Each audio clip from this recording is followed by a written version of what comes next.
Hi, and thank you for tuning in to Noir Histoire. I'm Natasha, and in this episode, I'll be sharing what I've learned about Seneca Village. It existed from 1825 to 1857. It's a notable place, location, Manhattan, New York City, New York. Present-day Manhattan is located in New York City, one of the world's most populous and densely populated cities. Home to multiple iconic skyscrapers, Manhattan's real estate values are some of the highest in America and amongst the highest in the world. Most of the city's real estate was only built within the last 140 years.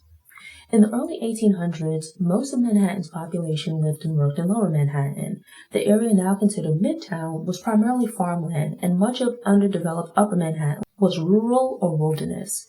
New York City experienced a population and economic boom in the early 1800s. Tens of thousands of enslaved black people had escaped to New York City beginning with the start of the Revolutionary War in 1775 and through the abolition of slavery in New York in 1827. They first escaped to New York City to seek protection behind British lines, where they were promised freedom for fleeing the colonists. In the years following the war, some black people were still held in bondage, but the city's free black population continued to grow. New York was one of the states that abolished slavery in the decades before the American Civil War, but in the years prior to and after abolition, many wealthy white New Yorkers invested in and profited from the slave economies of the South and Caribbean. Thus, unsurprisingly, racist attitudes still existed within the state, and black people had to contend with discrimination. As would later occur in other parts of the country, black people would be limited to living in a particular area. That is, until that land became desired by white would-be residents, at which point they would then be forced to relocate to a new area in search of decent, affordable housing. Thus, as Manhattan's population grew and the city expanded northward, black people were continuously pushed to the edges and outskirts of the city. In the early 1900s, this would lead to black people flocking to Harlem after having similarly populated neighborhoods such as the Tenderloin District, San Juan Hill, etc.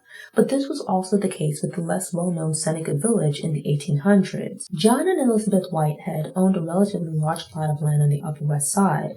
In 1825, they divided the land into 200 lots located along what is now Central Park West from roughly West 82nd to West 89th Street. The first three purchasers were Andrew Williams, Epiphany Davis, and the AME Zion Church. Williams, a shoe shiner, purchased 3 lots for $125.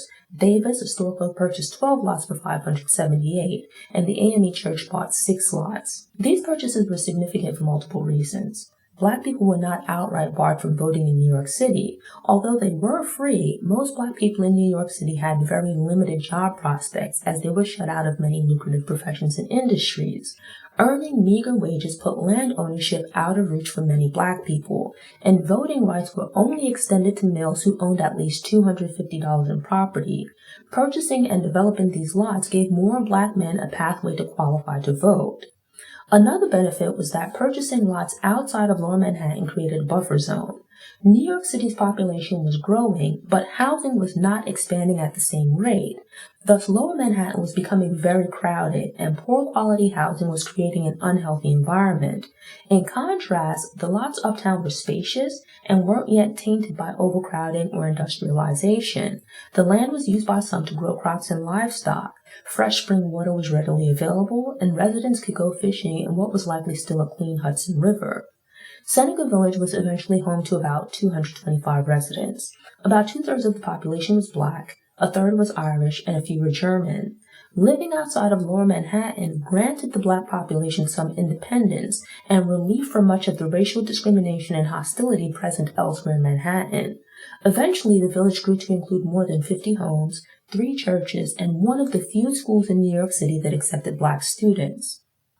It's believed that there might have been some people living in or near the area in shanties, but by the 1850s, Seneca Village was thriving and its black residents were relatively comfortable. The area's success pointed to a bright future made possible by its stability.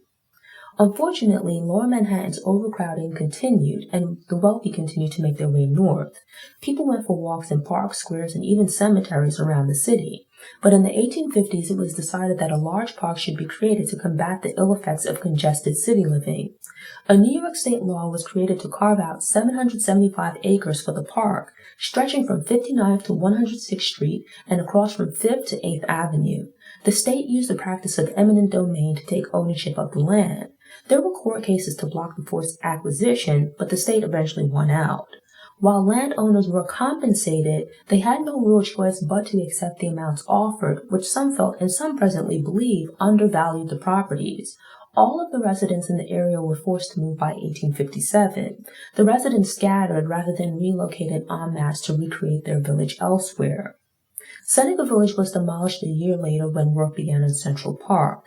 At present, some of Manhattan's most valuable real estate is located around the perimeter of Central Park, including what was once Seneca Village. Variations of the loss of this successful predominantly Black community would also occur elsewhere in the country. In time, Seneca Village would come to be portrayed as a shantytown whose destruction was no great loss.